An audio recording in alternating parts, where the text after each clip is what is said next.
Hello and welcome to this hardcore Nuzlocke of Pokemon Moon. A couple years ago I tried a Nuzlocke of Pokemon Y and I actually lost in the Elite Four. And last year I wanted to do a Moon Nuzlocke, but I actually lost twice near the beginning of the game. So this year I decided I would try one more time to see if I could make it work. Like all hardcore Nuzlockes, I will be strict with my level caps, making sure that I have the battle mode set to set at all times. I will not be using items during battle except for held items, and any Pokemon that faints will get boxed. In addition to this, I'm going to use a random number generator to pick my encounters for the entirety of this run to add a little bit of a twist to the traditional Nuzlocke formula. My last video only has like 100 views because let's be real, this channel is meant for chemistry videos that are set on private, but you know what, I like consuming this kind of content, so I thought we'd try it again. So without further ado, this is a long game, let's get started. So to start this game, I'm going to need a starter. I decide to roll a 4-sided die with 1 being Rowlet, 2 being Litten, 3 being Poplio, and 4 being Dealer's Choice, and I roll Rowlet with number 1. I'm a little disappointed because the data says Poplio's probably going to make the run a little easier, but I always play with Rowlet anyway, so it's not really a big loss. I decided to name my Rowlet Bernoulli, and I add him to the party, which is going to be real helpful because I'm going to have to battle How for the first time pretty much right away. How has chosen Poplio as his starter just to rub it in my face, but the good news for me is I have a type advantage. So after a couple water guns to the face, I'm able to retaliate with some leafages, and the Poplio goes down. First battle done and dusted.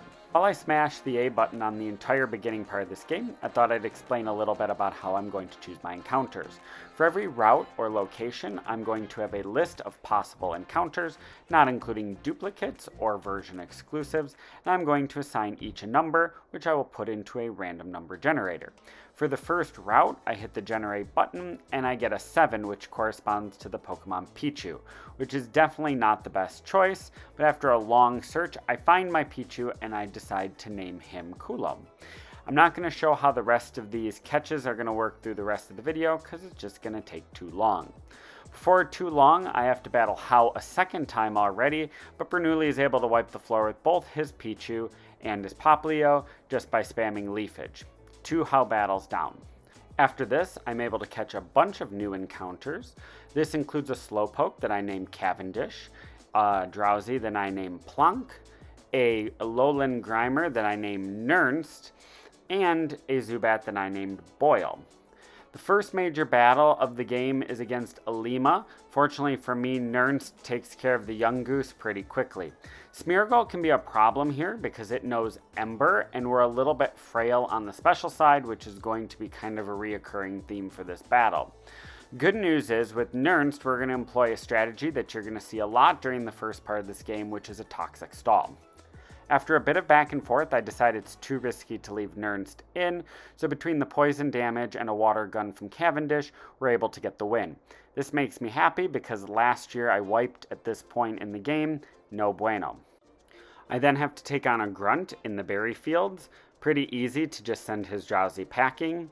And then in a battle with the small child later on in the route, he actually gets me my first death of the run, which is Plunk.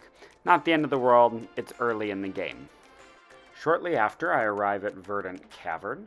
The goal is to be at the level cap when I cross the gates for all of these trials. For this particular trial, the level cap is 12, and Bernoulli actually hit level 13 prior to reaching here.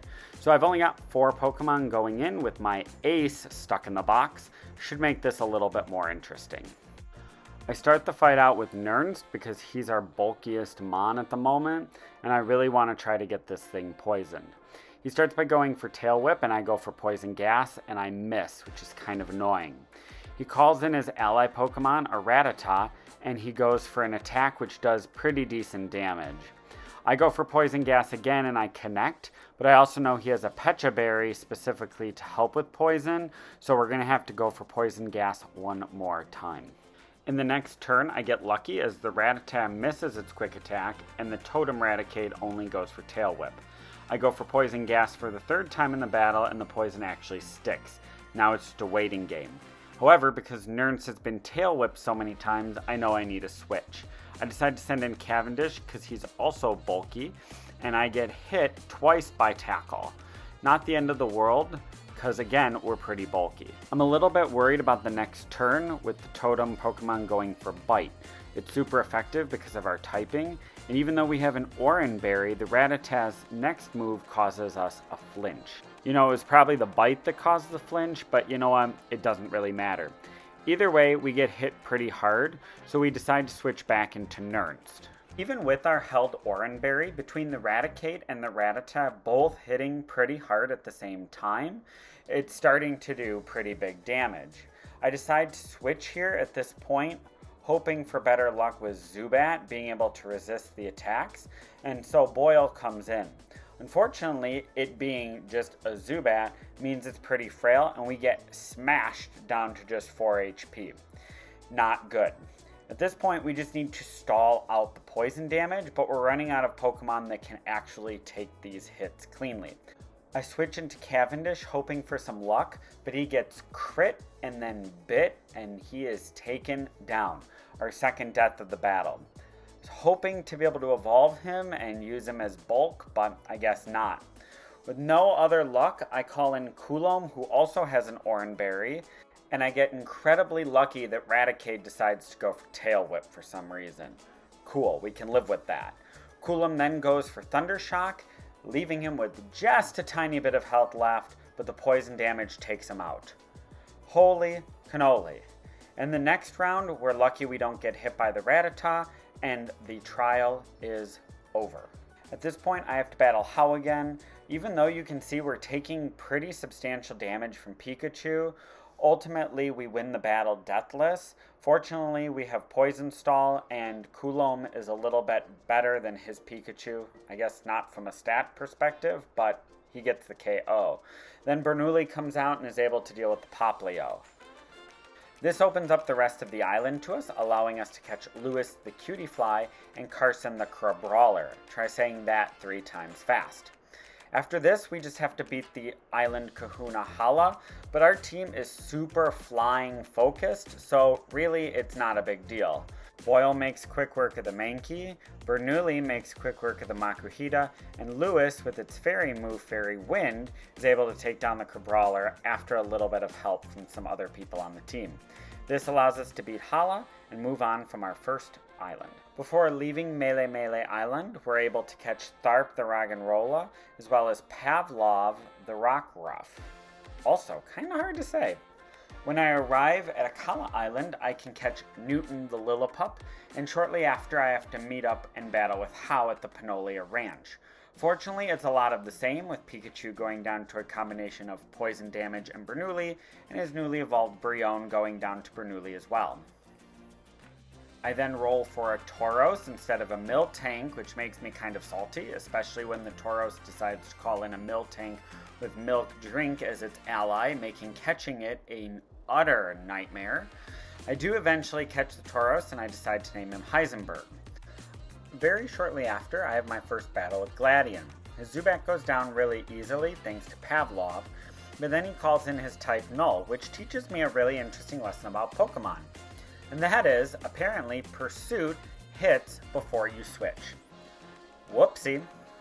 I've never used a Lycanroc before. I was kind of looking forward to that, but I guess it is what it is. I decide to switch in Newton, who gets off the Intimidate, and also a Baby Doll Eyes to lower this guy's attack. We get hit, but not too much, and he goes for a second Baby Doll Eyes to push his attack even lower. This goes back and forth for a little bit until I eventually call in Nernst. Just like before, I decide to go for some poison strats, and after a little bit of back and forth, we finally take the type Null down. This gets us our first win against Gladion, who at least, unlike How, has a normal response to losing, I guess. And right before our second totem battle, I finally get Coulomb to evolve into a Pikachu. Better late than never. Here's my team for the Brookett Hill trial. I'm not too worried, but I don't know if we're going to get through Deathless. I decide to start with Nernst because unlike Totem Raticate, Totem Wishy-Washy does not have a berry that can heal it from poisoning. It has a citrus berry which will be annoying later on, but I can deal with that with the poison chip damage. It causes Ally, which is a smaller Wishy-Washy, as Nernst goes for Bite. The little Wishy-Washy decides to set up an Aqua Ring as the poison damage keeps chipping along. After the ally Wishy-Washy goes for Helping Hand, Nernst goes for Bite, which triggers the Citrus Berry I mentioned earlier. Because of the Helping Hand, this also means that the Totem Wishy-Washy's Water Gun does pretty tremendous damage to Nernst, leaving him only with 18 HP left. Even with the poison damage, it's time to get Nernst out of there, and I switch into Heisenberg. Unfortunately, the little Wishy-Washy goes for Brine, and after the large Wishy-Washy goes for Water Gun, Heisenberg is in pretty bad shape. I'm not really in love with Heisenberg at this point, and I don't want to switch, so I decide to go for one of those infamous pursuits that we'll see again later on in the run, and Heisenberg folds. Another death, but again, still kind of early in the game, and let's be real, I really wanted the Miltank. Fortunately, Heisenberg's death allows for a clean switch into Coulomb, which allows us to tank the Totem Wishy-Washy. Then, after a little bit more battling, the ally Wishy-Washy goes down in one shot, and that gets us our second win. I then catch Charles the Wingull and Avogadro the Eevee on our next routes, and then the entire game comes to a screeching halt as we do this masked battle royale stuff. I don't know, every game has that one thing that causes the plot to stop. I then catch a Magikarp that I named Franklin, and I immediately evolve her into a ferocious Gyarados. And after that, I catch a Cubone, whom I name Hutton. Both of these catches are going to be very useful for our next major totem battle. This is actually where I wiped last year for the second time, and it's not particularly hard for this team, but I am a little bit nervous because we have to beat the Marowak and the Hiker's Magmar without healing before we get to the totem Pokemon. Fortunately, Charles is a great counter to the Marowak because it can't actually do any damage to us, so it goes down and he's still at full health. When we go up against the Hiker's Magmar, it does use Fire Spin, but we also have Water Pulse, which does about half. Unfortunately, in the second turn, it goes for Clear Smog, which does take us down into the orange, and the Water Pulse takes it out, but that leaves us in pretty rough shape when we get to the Totem Salazzle. When we start the battle against the Totem Salazzle, I have to call in Charles, and I have two choices. I can either switch him out or get a tiny bit of chip damage, and I decide that the quick attack is just worth it. Unfortunately, the Totem Salazzle hits him with a Flame Burst, and he gets wiped completely clean off the map. You know, even though I'm not a big fan of Wingull, he did what he was supposed to do here, and I'm really proud of him. Next, I call in Hutton. His ground type moves are actually going to be really useful here because the Salazzle is both a fire type and a poison type, so it is quad weak. He goes for a Flame Burst, and it does a pretty decent amount of damage, and fortunately, his ally Pokemon only goes for Taunt. This is super lucky. Then Hutton goes for a Bone Club, and it hits the Totem Salazzle, and it gets a one-hit KO. I am pretty speechless. I mean, I knew it would be effective, but I didn't think it would do that well that quickly. Alright, so I switch in Franklin because Hutton's health is pretty low, and even though it gets hit immediately with the Venoshock from the ally Pokemon, this battle is pretty much over. All it takes is a couple of bites from Franklin, and the ally Pokemon goes down. Surprisingly, there are no new encounters between here and the lush jungle, so here's my team going into the Lurantis fight. This is kind of a notorious run-ender, and I love how goofy it just kind of pops out at the start of the battle, but I'm a little nervous. We've gotten some good luck so far in this run, but this thing could be the spot where we get wiped off the face of the earth. I decide to start with Newton because it's really, really important to get off an Intimidate and a Baby Doll Eyes right off the start. Both the Trumbeak and the Lurantis are physical attackers, and they can do massive damage. The Power Herb also doesn't help, and eventually Newton gets confused, so I have to switch into Coulomb.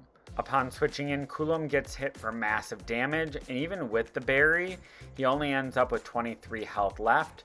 Fortunately, the Trumbeak only goes for Screech, which, even though it lowers his defense, means we can stay alive. I decide to switch in Franklin, not because I want my water type on the field, but because of Intimidate. I also know that the Lurantis is going to be charging up a Solar Blade, and although we do get confused, we're not sticking around long enough for that to matter.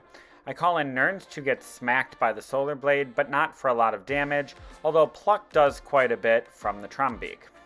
As has been the case for most of the battles thus far, I decide to use Nernst to try a poison stall strategy, and even after he does get confused by the Trumbeak, we are able to get the poison gas off, which poisons both of the opponents on the field. With both the attack of the Trumbeak and the Lurantis lowered, I decided to switch into Bernoulli at this point to actually try to do some real damage. Upon the switch in, he immediately gets confused with Supersonic, hit with a really weak Solar Blade, and then with a pluck from the Trumbeak. He then is able to fortunately break through the confusion and go for a super effective Hidden Power Ice. Doesn't do as much as I had hoped given Lurantis' low special defense, and then the Lurantis starts to go for Synthesis, trying to heal itself up. None of this is particularly good as Pluck hits again, taking Bernoulli even lower in health, but fortunately we break through confusion and are able to hit the Hidden Power a second time. I decide to switch back into Nernst, thinking he might be able to tank hits better and do a little more damage. And fortunately, or maybe unfortunately, the Lurantis just heals. Not good in the long run, but at least it's less damage for Nernst. However, in the next turn, he gets hit to just 9, as a Poison Fang doesn't even bring the Lurantis down to half.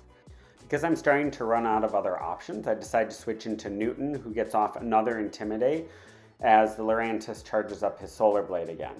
Trumbeak just goes for Pluck, which doesn't really do anything, as Poison continues to do its magic. The next turn, I go for Crunch, and even though I'm hit with Solar Blade, it doesn't do nearly as much because of all the attack drops. Trumbeak does go for Supersonic, and I hold my breath here, praying that Newton is able to hit, and he does, getting the Crunch, which allows the Poison to finally take the Lurantis down. Holy cannoli. I switch then out of Newton back into Franklin, taking a weak Pluck in the meantime, and Franklin is able to finally take the Trumbeak out, with a little help from Poison. Holy cannoli. I did not think I'd get out of that deathless, honestly. I then catch a Paris named Arbor who stays in the box for all eternity, and battle some grunts. No major news here, nothing really that exciting. As I make my way to Coney City and the trial with Olivia, I catch a Stuffle named London, and I decide to evolve my Eevee into a Vaporeon. Even though this means I'll be basically cutting off a bunch of water encounters later on just because I won't need one, I think this is the right choice, although maybe a Flareon or a Vaporeon or an Umbreon would have been a little tankier. I don't know, I guess we'll see. Before I battle Olivia, I do have to take on Plumeria, but she's an easy fight, there's really nothing going on here. This is my team going into the Olivia fight. Not super worried. I do know her Lycanroc can hit pretty hard, but I think we've got enough coverage and enough options to make this battle pretty easy. She starts out with the Nose Pass, and I decide to start out with Hutton. After a bit of a weird start where I actually missed not one, but 2 Bone Clubs basically back to back, I actually had to check the accuracy of that move because I was kind of stunned. But ultimately, a Bone Meringue is able to take the Nose Pass down. Took a little more damage than I would have liked, but hey, it got the job done. She then sends in her Boldar next, which also has Sturdy, so I switch into Avogadro, who's able to take him out pretty easily with some Water Pulses. So far, so good, but we still have the major challenge ahead, which is her Lycanroc. Lycanroc switches in, I decide to swap into Newton. I think a combination of Intimidate and Baby Doll Eyes is really going to help temper this thing's giant attack stat. When we switch in, we do get hit with a Rock Throw, but it doesn't do all that much damage. And in the second turn, Newton's able to get off a Baby Doll Eyes and avoid a Rock Throw. Awesome. Then he goes for another Baby Doll Eyes, which lowers his attack again. And at this point, the Lycanroc decides to go for Continental Crush, its Z move. Thankfully, because its attack has been lowered so much, it doesn't do all that much damage, and I decide to switch Newton out for Avogadro. I switch in Avogadro hoping all of the attack lowering will finally pay off, and he goes for Rock Throw, gets a crit, and leaves us with 3 HP left. Nothing is ever easy, is it? So I decide to switch into Nernst, and then he misses the Rock Throw. Where was that 1 turn ago? This battle would have been over. I decide to go for Poison Gas, which is great. It does a little bit of damage, but she immediately heals with a full heal, because of course, this battle is just never going to end. I decide to go for Disable, which is great because it disables Rock Throw, and that makes it much safer for me to call in Bernoulli. Hopefully he can finally take care of this thing once and for all. The Lycanroc goes for bite and it does almost no damage, and then he goes for a second bite which continues to do barely anything. Bernoulli goes for a Razor Leaf and it does pretty decent damage, but the Lycanroc is still barely under half. Our luck then gets bad again as he gets not one, but two flinches off of his bites. Really? With Rock Throw no longer disabled, it's too risky to leave Bernoulli in, so I decide to switch into Nernst. He takes a Rock Throw with barely any damage, which is awesome, and then the second Rock Throw misses. It's like my luck is good, but not at the right times. It's really weird. Nernst then goes for another Poison Gas. Hopefully this time it sticks. I don't think she has any more healing items. But then the Lycanroc uses Rock Throw. And yeah, he gets a crit. And Nernst goes down. Are you kidding me? With almost no other choices left, I decide to switch into Coulomb, and I actually get a little lucky that she decides to go for a Super Potion, because I don't know what's going to happen if this Lycanroc can actually hit.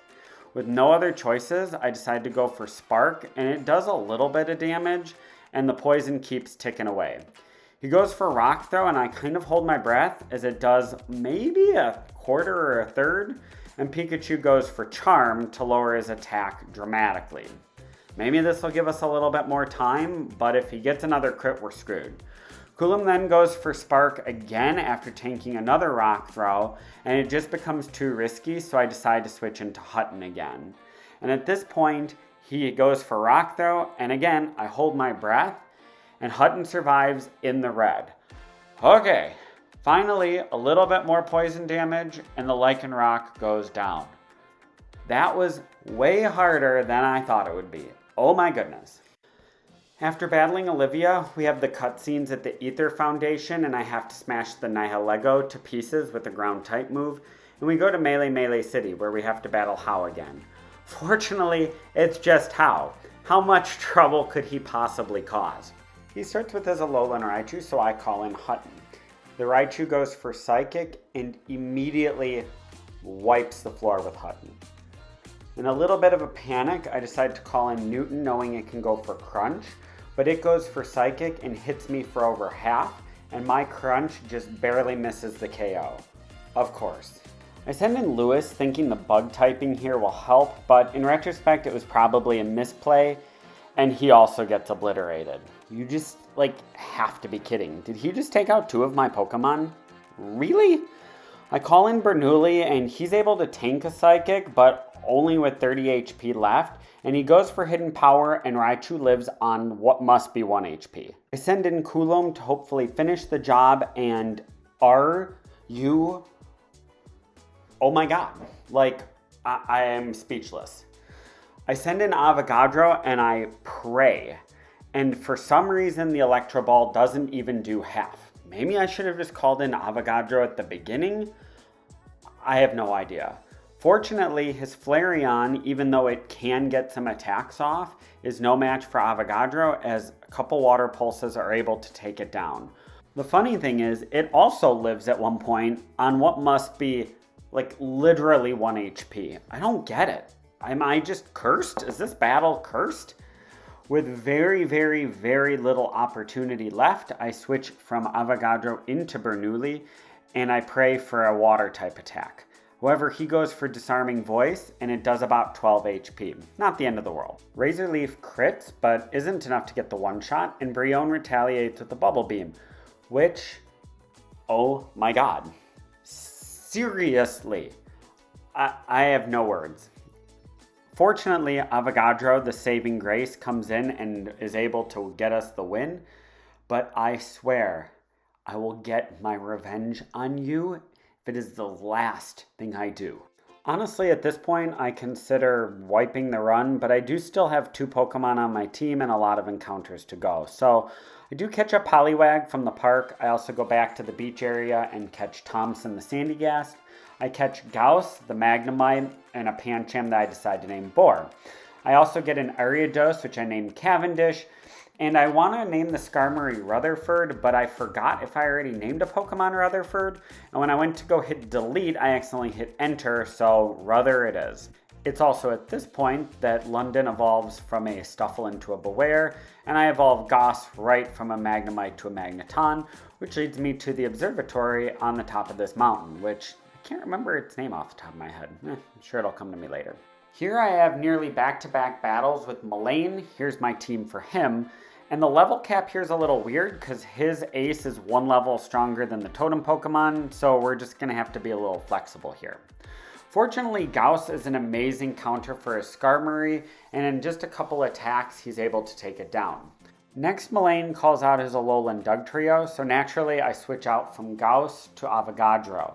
He can tank not 1, but 2 Mud Bombs pretty successfully, and fire off a single Water Pulse, which completely destroys the thing. Perfect. 2 down, and hey, we haven't killed over half of our team.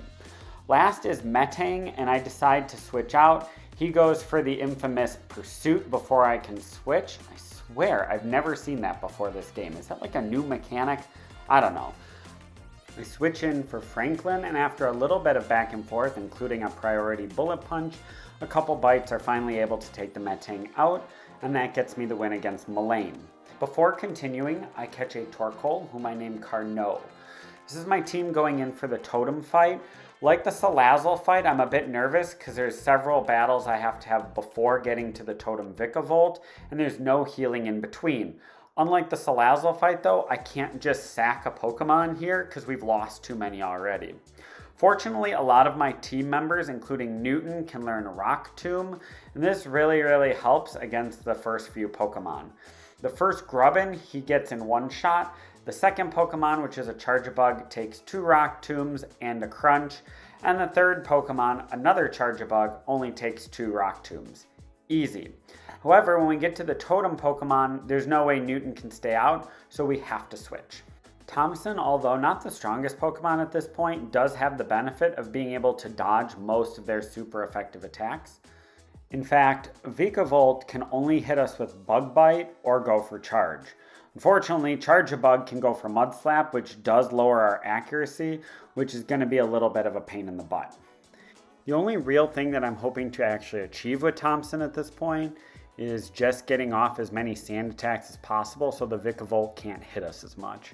After a few back and forths, I decide to try to switch into Ruther in hopes of using its Rock Tomb in order to actually get some damage off. Vikavolt just goes for Charge, and the Mud Slap doesn't work because of our flying type. He goes for Rock Tomb and does pitiful damage, and the Vikavolt then goes for Spark. The Spark does a ton of damage and gets the paralysis. That's not good.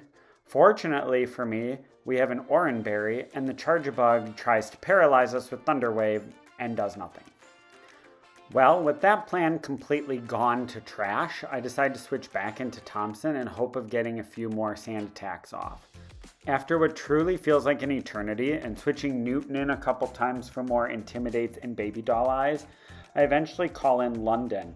London's pretty tanky, and at this point I'm not super concerned, especially since the Vikavolt has been sand attacked to pieces. Rock Tomb does a decent amount of damage, but over time, between the Charjabug paralyzing us and doing damage still, we're not getting very far. We eventually get to the point of where the Vikavolt is at least down into the orange, but it's a slow go. Several turns later, we get to the point where London has been whittled down pretty significantly, and he manages to get the Vikavolt to what must be 5 HP at this point. Like, is that going to be a theme for the rest of this run, where I just keep getting these close but not quite moments? I don't know. Anyway, I call Thompson back out, and he's able to get rid of the Vikavolt, and then Avogadro is able to pick up the pieces. It was a long battle, but at least we came out deathless, which at this point is really the only goal we have. We then have to battle Guzma for the first of 3 times in the melee garden area. Even though we've basically had to gut and restart our entire team from scratch, we actually have pretty good matchups for him. First, Gauss hits his Golisopod, and he does more than half damage, which is cool because it triggers the emergency exit. Now this thing won't be annoying at all. Next, he calls in his Ariados, or I guess has to call in his Ariados because of the emergency exit. And an Electro Ball does some damage, but not nearly enough to warrant keeping Gauss in. I decide to call in London because it still knows Rock Tomb from the Vikavolt battle, and after a little bit of back and forth, including a Sucker Punch which fails, we're able to take the Ariados down. Cool. He then calls in his Golisopod again because at this point he only has 2 Pokemon, and London is able to finish him off with the Rock Tomb as well. Cool. Guzma's never going to be a problem in these runs, but in particular this battle was easy peasy lemon squeezy. Newton is also able to evolve here into a Stoutland, which is awesome because he's going to be a pretty tanky boy moving forward. We win in the garden and we have this little moment where they run away scared. Adorable. And we're off to our next trial already. The Mimikyu can be a little bit of a pain in the butt, but at least we can heal in between the Pokemon leading up to it. The other good news is with Newton, we've got a really good counter to this whole ghost Pokemon thing. Because it's normal type, their stab moves aren't really going to do anything, and because he has Crunch, we're able to one-shot the Ghastly, we're able to one-shot the Haunter, and we're able to one-shot the Gengar all before we even get to the Totem Pokemon. Is it really going to be this easy? No, there's no way it's going to be this easy. Against Mimikyu, I decide to start with Newton for the Intimidate, but thinking he's going to go for Fake Out, which he doesn't even have, he has Astonish, I switch into Ruther, and he goes for Play Rough. That might have been a good call, all things considering, because Ruther has the Steel typing, it's not going to do a lot of damage. I then decide to switch back into Newton for another Intimidate, which also hits the Haunter, 2 for the price of 1. I quickly discover that this strategy of switching back and forth allows for minimal damage on Ruther, maximum intimidates from Newton, and every time Newton comes in, the Mimikyu decides to go for Shadow Claw, because that would be more effective on Ruther than Play Rough. So I do a lot of switching back and forth here because I know if this Mimikyu starts hitting me, bad things are going to happen. I eventually switch into Gauss, and it also does very, very little damage. And its ally Haunter gets off a Hypnosis. Kind of annoying, but not the end of the world because I've given Gauss a Chesto Berry. Hey look, I'm finally preparing myself with berries. Nice. I go for Spark, which is only meant to break the Mimikyu's disguise, but we get lucky with the Paralysis because this also uses its Lumberry. Cool. I then decide to switch into Carnot. Now, the problem with Mimikyu is not only does it have a wicked high attack, not only does it have the annoying disguise, but it also knows Mimic. So I know that if I'm going to start attacking this thing, I have to be very, very careful because I do not want it to mimic something that it could use against me. This is where Carnot comes in. Carnot knows Body Slam.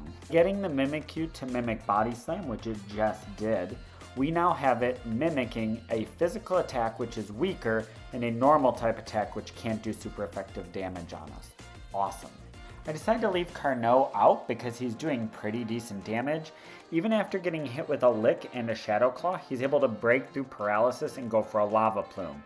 This almost kills Haunter, but of course leaves him with like 1 HP, and also burns the Mimikyu, which is great because we're going to get chip damage now, and his attack can be even lower. I then call in Newton in hopes of finishing him off with a Crunch, but just like always, it does just enough to leave the Mimikyu still alive even after burn damage. I swear, sometimes this game is messing with me. Newton survives a Play Rough but is put to sleep.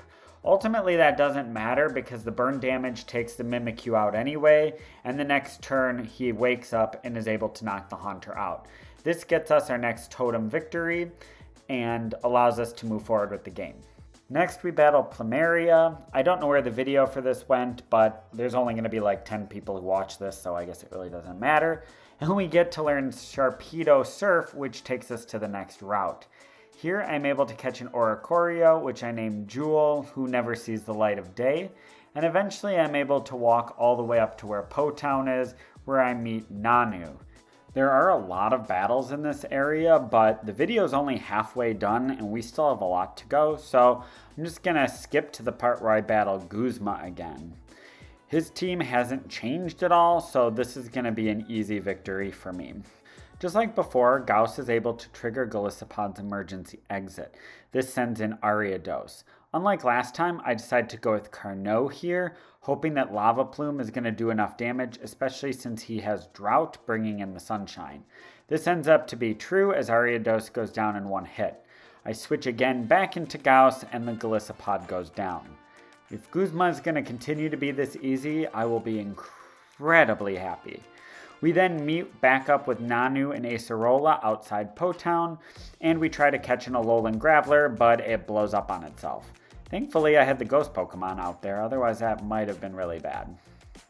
After some plot occurs, I have to battle Gladion again, but his Golbat goes down to 2 Sparks after getting paralyzed, and then he calls in Sneasel, who's weak to Steel-type moves, allowing us to take it down in one shot as well.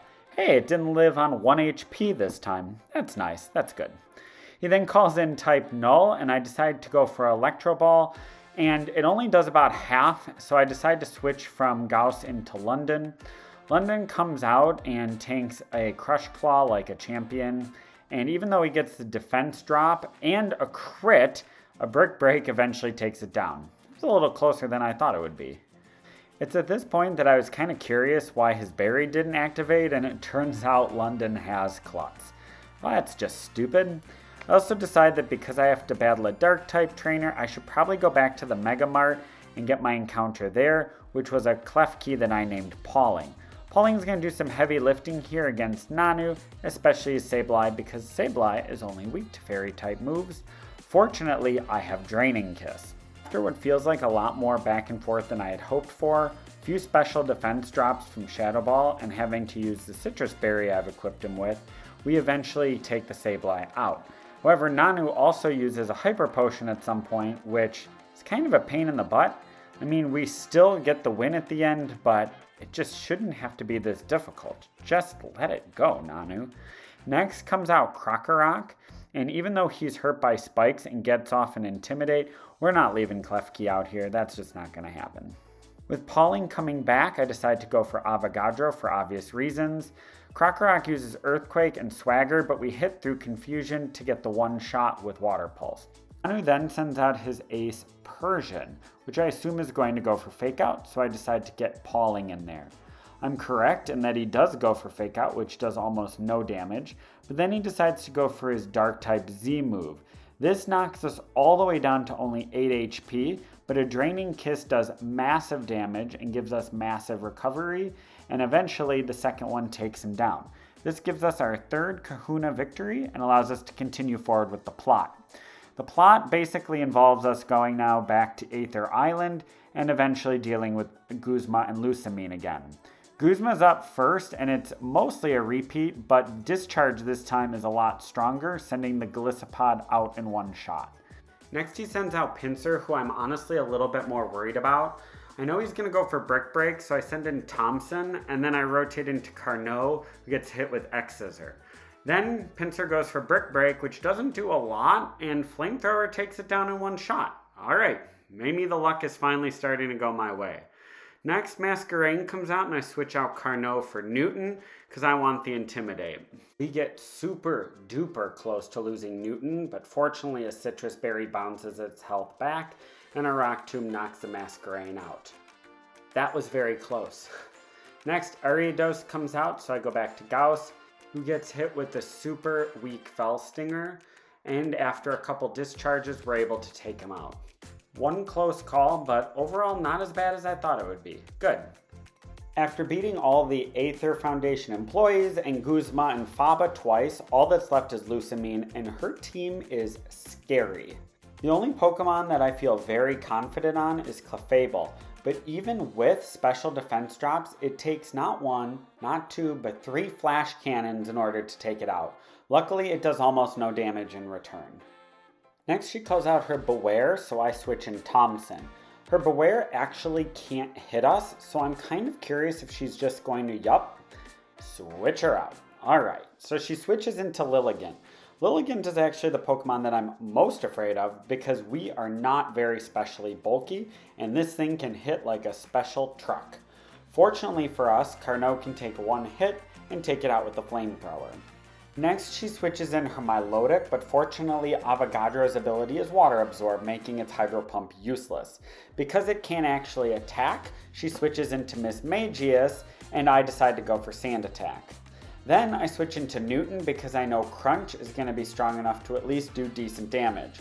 However, after not one but two Mystical Fires, a Crunch takes it down only to 1 HP. Because, we're back to this. Avogadro comes out and gets hit with Power Gem, but is able to take the Miss Magius out. This allows her to switch back into Beware, but switching back into Thompson means it can't do any damage, so she switches again into Milotic. Holy cannoli. We go for Giga Drain and it doesn't do a lot, but fortunately switching into Avogadro gets us a Hydro Pump and it restores our HP. Cool. So because Milotic can't really do anything other than flail, we're safe to slowly chip away until I eventually get lazy and just decide, you know what, let's go with Gauss. Gauss does get hit by Hydro Pump, but it doesn't do that much damage, so we're in the clear.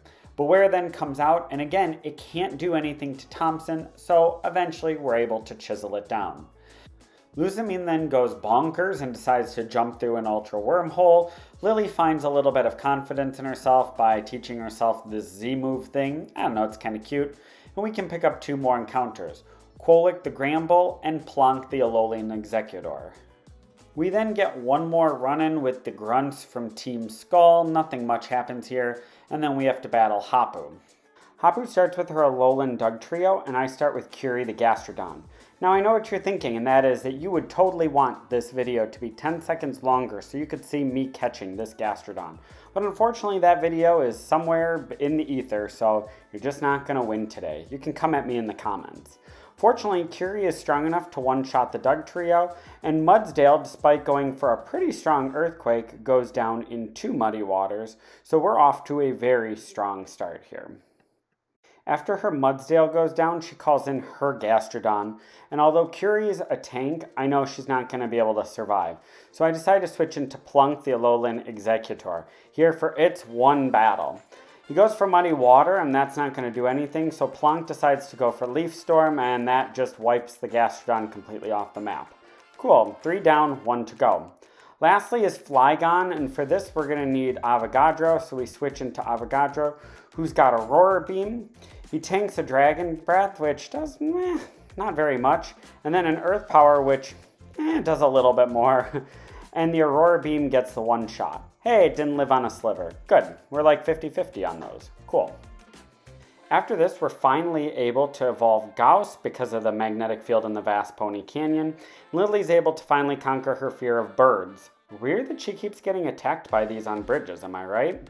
We then meet Mina, and I am so thankful she doesn't have a trial in this game because I am not going to fight a Rabombi here.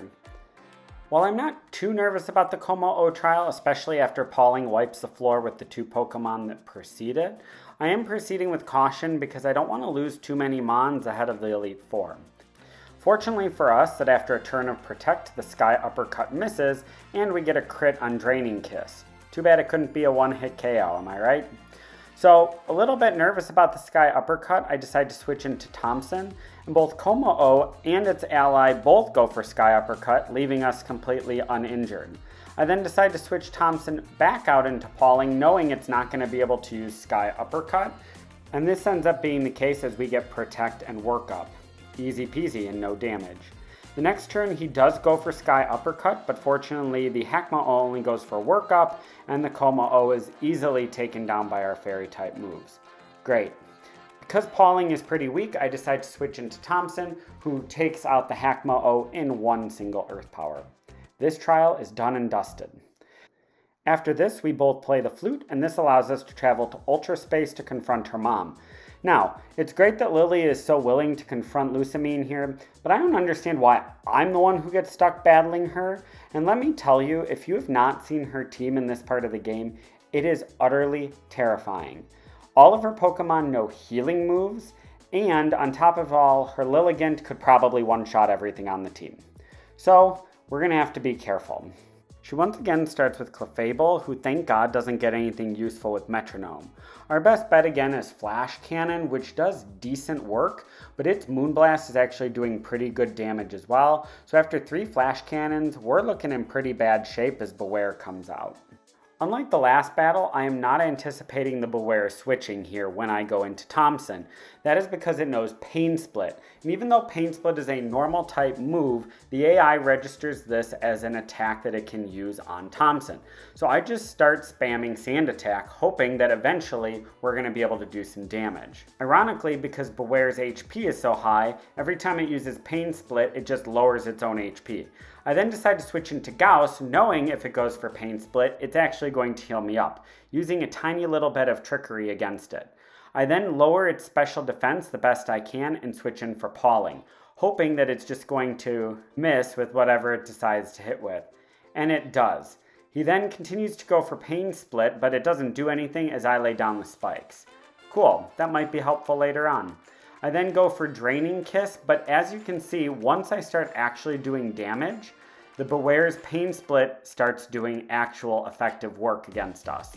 So with Draining Kiss not doing enough, I have to switch. Luckily, when I call Gauss in, even though Beware heals up a little with Pain Split, a single discharge takes it out. Next up, she sends out Miss Magius because of course it knows a fire type move, so I decide to switch into Newton. Newton goes for a few workups as it goes for Mystical Fire and then starts spamming Pain Split for some reason. I don't know.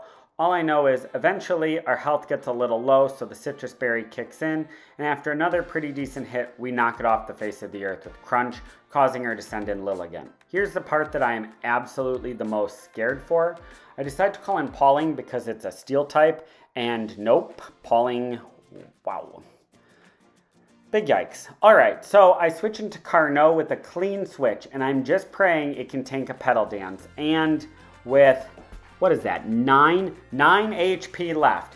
It hit me so hard that a fire type got brought down to 9 HP. Oh my gosh. Ugh.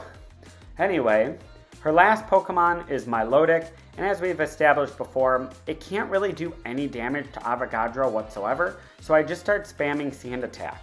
Now obviously the Milotic can heal, so Avogadro is not going to be an effective choice overall, so I decide to switch into Gauss. It goes for Safeguard, which is great, and then Flail as I start spamming Metal Sounds, and then thankfully it takes 1 discharge and we are finally done. She separates from the Nihilego. I think that's what this is. I have no idea. But long story short, Lunala comes out and that's way above my pay grade, so I catch it in a Master Ball and immediately box it. Nanu is kind enough to point me in the direction of the Pokemon League, and we obviously have one more battle against Gladion and one more battle against Howe left before we can wrap this puppy up. Gladion starts out with Crobat, but obviously Gauss is going to be able to basically send it packing with 1 discharge. Nothing major here, moving on. His second Pokemon he sends out is Lucario. This is the one that I'm actually quite a bit more worried about because it can do pretty big damage to most of my team. I decide to switch into Thompson as it goes for Aura Sphere, which does absolutely nothing, and then I decide to switch again in order to bait his Metal Claw. That switch ends up being really important because it decides to go for its Z move, Corkscrew Crash, and it does literally nothing to Gauss. Perfect. Couldn't have planned that better if I tried. I then switch Gauss back out, knowing it's going to try for Aura Sphere again, into Thompson, and yup, doesn't do anything. This time I stay in, knowing it can't use a Z move, and I tank a Metal Claw with no problem, and then I send the Lucario packing using Earth Power. Next up is his Silvally, which is a fire type in this game because it thinks I still have my Grass starter. RIP. I switch from Thompson into Avogadro here, knowing that it can do pretty decent damage. Avogadro comes in on a Crunch, which doesn't do too much, but it's a little bit annoying, before it hits an X-Scissor, which does a little bit more damage, and a Water Pulse only does half. It then goes for Crunch again, and fortunately the Water Pulse connects one more time and takes the Silvally out. Cool, now all we have left is the Weavile. He throws in his Weavile as I pivot from Avogadro, knowing it's not going to do very much, and decide to go with London, because obviously it's a giant fighting bear, of course. It tanks a Metal Claw really easily, and then he gets hit with Priority Ice Shard, but it's a done game. The Weavile goes down to 1 Brick Break. With that, our final battle against Gladian is done. At this point, I decide to trade Quolik, a Grand Bull that I got earlier, for Stenna the Steenie, and immediately evolve her into Serena.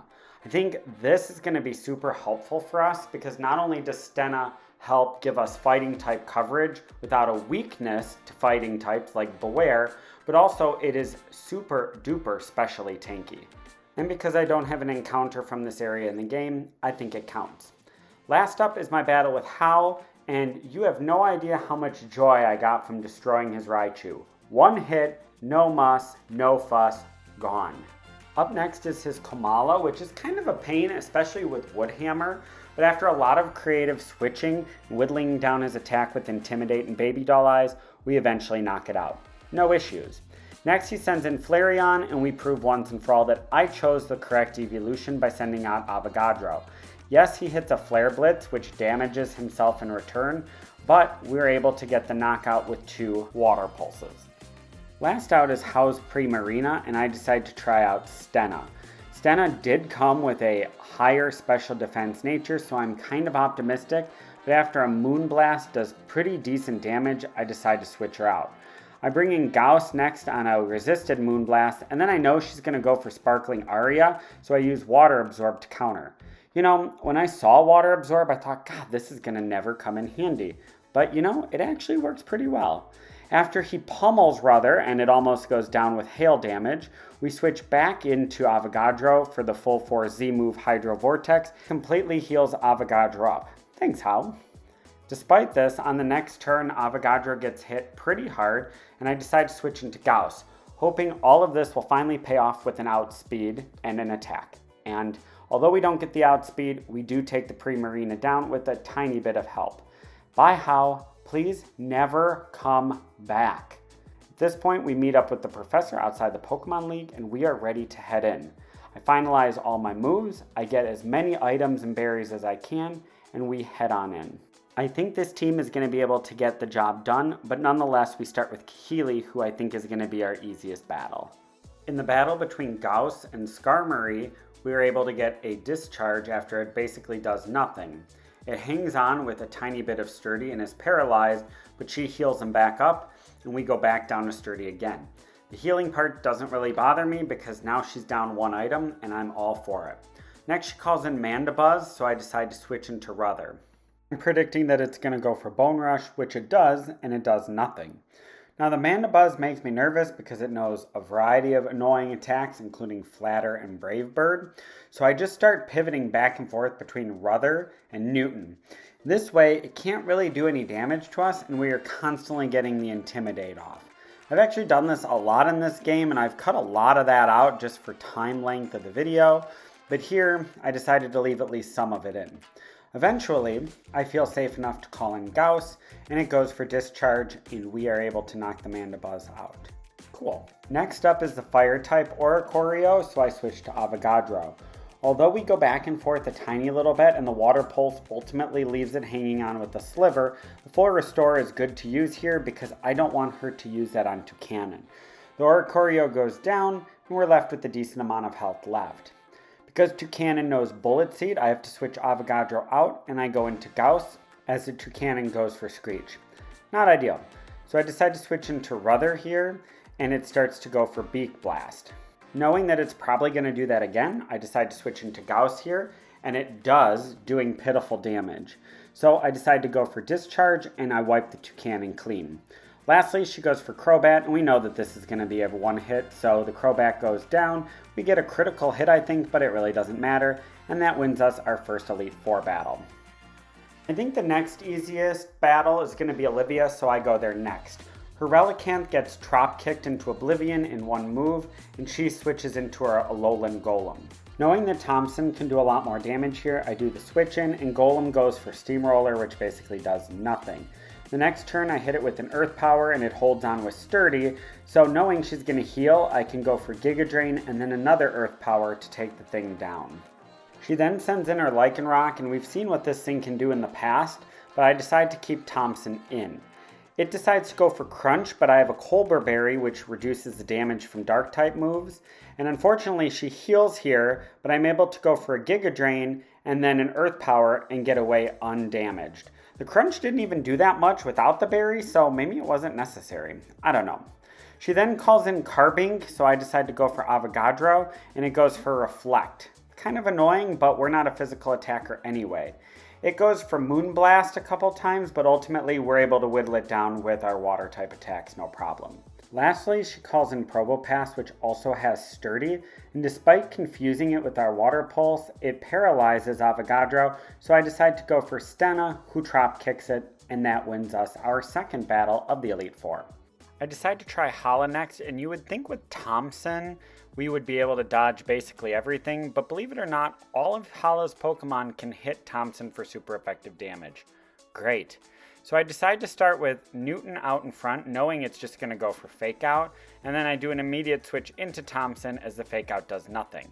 We keep pivoting back and forth as it uses up close combat, and in particular, I'm actually counting how many close combats we're using here, because I think if that hits most of my Pokemon, we're going to get tanked.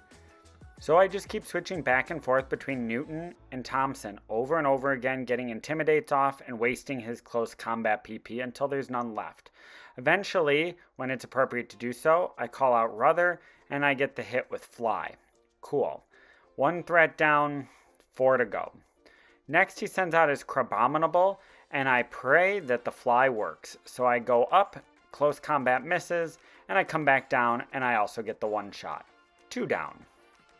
Next he sends in his Primate, and I repeat the same process again, going for Fly, and of course, 3 down. Cool. Moving right along. Hala then calls out Beware, which can in fact use Hammer Arm, so I decide to switch into Thompson.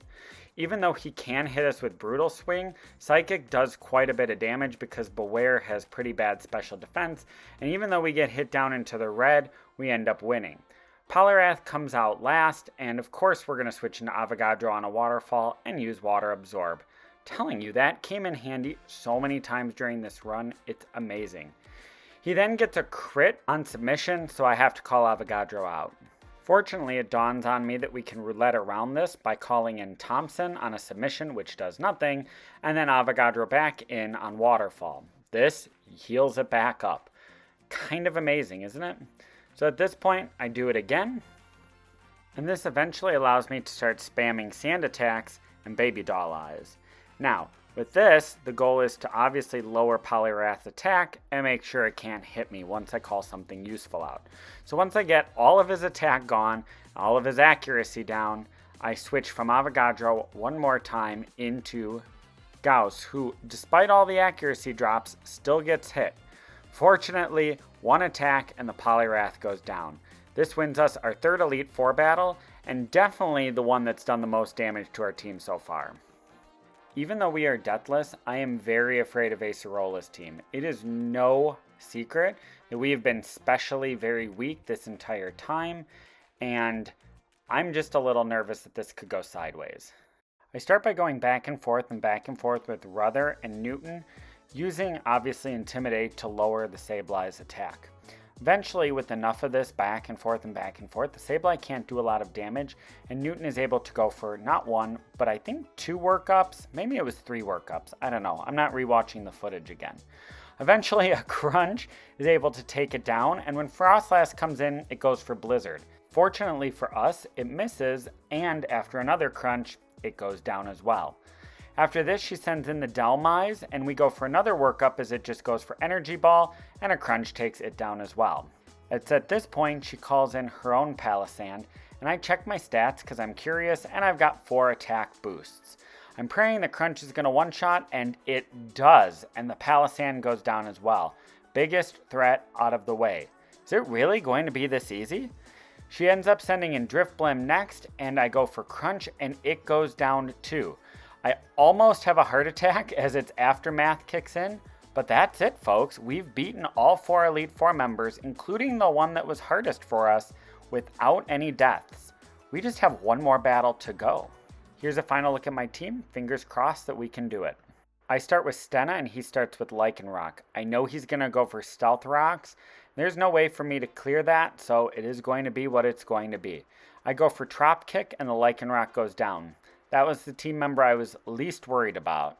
He then switches into Braviary, so I have to switch. Fortunately, every time I switch in this round, I'm going to get hit by those stealth rocks. So no more switching back and forth like I've been doing this whole time. I decide to go for Gauss because I think defensively that's the best choice here. I get hit with the pointed stones, and then the Braviary goes for Brave Bird. It does basically nothing, and it gets hit with recoil damage. Fine. It then decides to go for Tailwind, and Discharge leaves it on a tiny bit, but that's okay for me because I'd rather have him using his healing item now. I go for Discharge again, and he's left with an even tinier piece of health, but he's paralyzed, so on the next turn I go first, and I'm able to knock him out. Cool. Problem is, next he goes for Snorlax. Not a fan. I know if I switch into Ruther, he's going to go for high horsepower, and it won't do anything, and that's exactly what happens. We then go for a Swords Dance to boost our attack, as it goes for Crunch, and then we take to the air. In turn 1 of Fly, Snorlax goes for Crunch again, and we miss the attack, and when we come down for Fly, it doesn't even do half. Not ideal. Not the best situation at all. He goes for Crunch again, and when we fly up into the air and come back down, we leave him in the red with just a sliver, as he knocks us down to just 10 HP. At this point, with only 10 HP left, I know I can't switch Ruther out, because if I switch him out and then switch him back in, the stones are just going to knock him out anyway, so I have no choice but to go for another attack. I decide to go for Fly again, and I go up into the air, but he withdraws Snorlax for some reason, switching into Magnezone. You've got to be kidding me. So locked into Fly with no other choices, I come down on the Magnezone doing pitiful damage, and Ruther goes down to a Thunderbolt. After taking a moment to mourn Ruther's loss, I decide to swap in for Thompson. I know he's going to get hit hard by Flash Cannon, but that's a risk we have to take. The Magnezone goes for Flash Cannon, hits him below half, but the Citrus Berry kicks in, and Thompson's Earth Power can take the Magnezone down. 3 down, 1 death. Well, couldn't get too much worse, could it? He switches into Alola Ninetales, and Thompson can't handle that, so I decide to switch out and switch into Gauss. After tanking 2 Blizzards, one of which is a critical hit, living in the red, Gauss is able to take out the Ninetales in a single hit with Flash Cannon. That was much closer than I would have liked it to be. It also causes him to send out his Snorlax again. This also causes Kukui to send in his Snorlax, which he promptly heals. Just like before, I'm sort of stuck here because the stones will kill Gauss possibly upon a re-enter. I go for a Discharge, and then a second Discharge, and he misses with high horsepower. Unfortunately, after the third Discharge, he gets the high horsepower, and Gauss goes down. He fought well, he fought hard, and now Stenna can come in and hopefully kick the crap out of this thing. She gets hit by the pointed stones and goes for a low sweep, and the Snorlax goes down. At least Gauss didn't have to die in vain. Rest in peace, buddy. His last Pokemon is Incineroar, and let's be frank here, I'm a little nervous. I decide to go for Newton, hoping that the attack drop will help us out. Unfortunately for me, the Incineroar immediately fires up its Z move. We haven't seen one of these this entire time in the Elite Four, and I am terrified. Newton lives on 7 HP, but just like his friends before, I don't think a switch is going to work. So he gets off 1 more Baby Doll Eyes before getting hit with a Cross Chop, and Newton goes down too. This leaves us with 3 Pokemon. Fortunately, this allows us a clean switch into Avogadro, who after 2 Water Pulses is able to prove why I made the right choice a long time ago by going with Vaporeon, and gets us the win. With that and 3 Pokemon remaining, I am the champion, and I have made it through a hardcore Nuzlocke of Pokemon Moon, all with Pokemon that were random number generated, and of course a Serena that I traded. But hey, who's to say I don't make the rules around here? Thank you so much to the 3 people who are going to watch this video. Smash that like button, and I'll see you again in 2 years.